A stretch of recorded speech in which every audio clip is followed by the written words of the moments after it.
Today we're going to talk about the Nintendo 64 and 5 games I think are essential for your Nintendo 64 collection. And number 1 may surprise you. And coming in at number 5 we have Clay Fighter 63 and a third.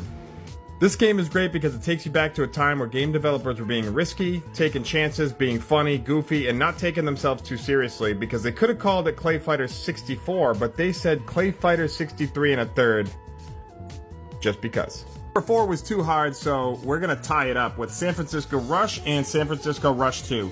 This game was a breakthrough in racing, and for some reason it's not one people talk about a ton, but everybody who played it loves it.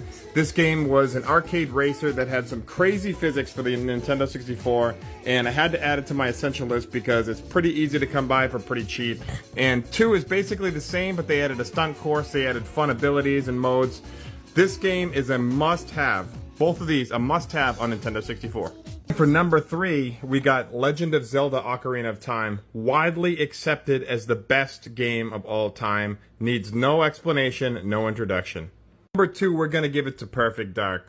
If you've played this game, you know it's essentially a better GoldenEye. No shade on GoldenEye, this game just did it better. Better weapons, better maps. It even has some of the GoldenEye maps and some of the GoldenEye weapons in it. It was supposed to be the sequel to GoldenEye, but they lost the rights at a bidding war last minute, so they made it its own game. Campaign and multiplayer-wise, it is superior to GoldenEye.